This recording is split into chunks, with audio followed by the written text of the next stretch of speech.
Hey, I'm Mike, and this is Porty's Chop Shop. On this video with the 240SX swap Datsun 620, I'm working on getting measurements to reset the rear subframe height to straighten out the driveline angle. I'm getting too much angle on my U-joints, and I need to lower the rear subframe as the transmission position is pretty set and works pretty well with my front subframe and transmission tunnel. I started by removing the mocked up front suspension, including the strut bar and the lower control arms and spindles, and as one piece, just to get them out of the way. I then moved on to bringing up the transmission and dumping transmission fluid on the floor and dropping the engine hoist on my head.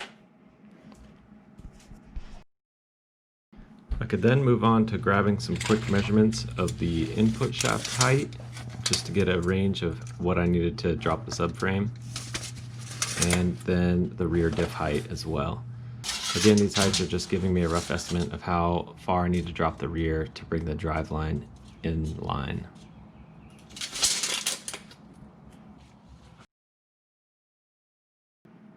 Next on the list was removing the bed from the frame. This needed to be done so that I could gain clearance, so that I could access the mounts, so I could cut them off and weld them back on.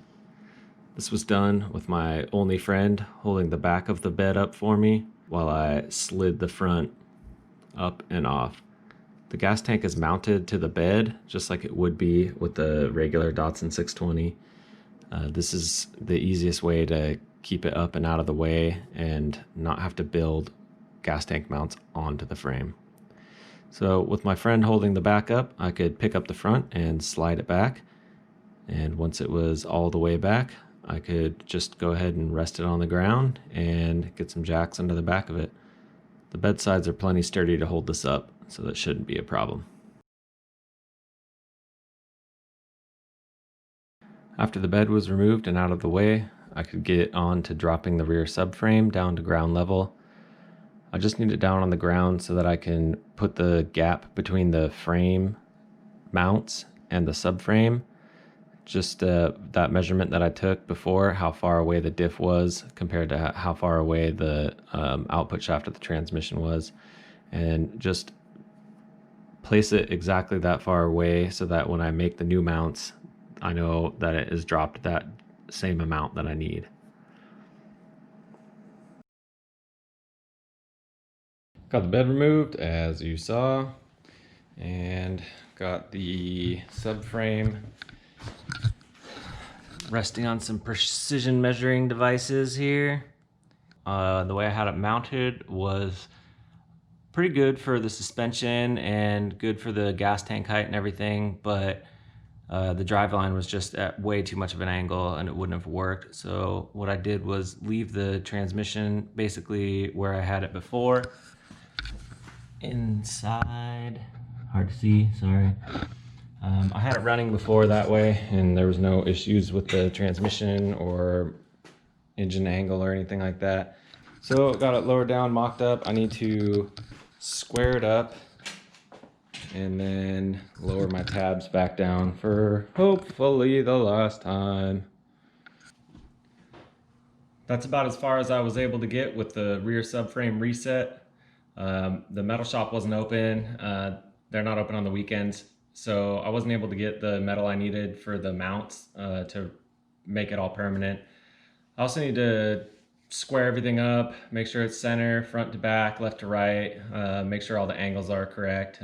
All I was doing today was just getting the measurements to see how much I needed to lower the rear differential to bring it in line with to bring the drive line in a better angle, like from the transmission output shaft to the differential. Because when I tested it before, it was at a crazy angle and it would have resulted in way higher angles on my U-joints. It wouldn't have been possible.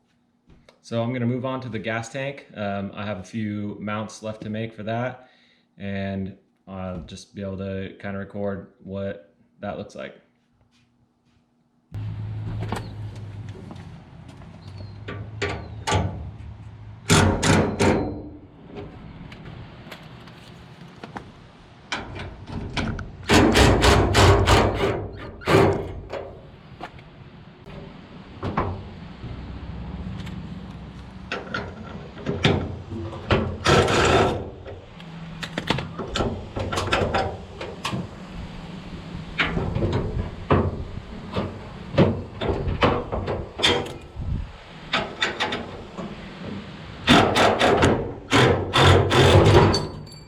Beautiful.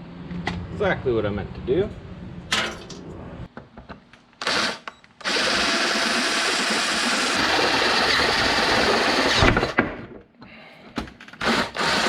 Brilliant.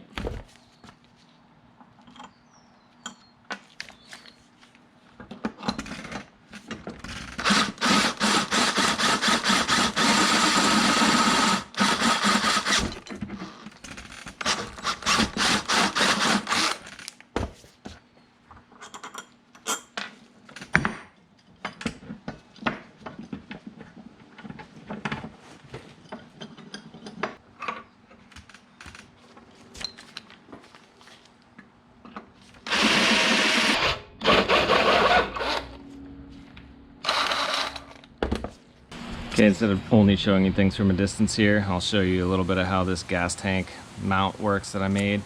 I have these bent metal 1/8" steel straps. And then what I just did was widened out that hole to accept that 10 mil bolt that I was, or the M6 bolt that I'm using. And then I have these mounts here. One of these center ones is, sorry, not the center one, the bottom one is the large size one that supports the weight of the gas tank. This one's just to stop it from rotating. And those are just riv nuts. So what I did was I drilled these out, and I have that, I'm gonna bolt that crossbar back in. And then once that crossbar is bolted in and this is bolted back in and the gas tank is resting on it, I can mark out the front where I need to drill those out, and I'll put another M6 riv nut there. And then the gas tank mount should be done, other than repainting it since I had to drill out what I already painted.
The last thing was to add a few riv nuts. If you haven't used riv nuts before, I'm stoked to be the one to introduce you to them. I got this kit off Amazon and it's very affordable and very worth it.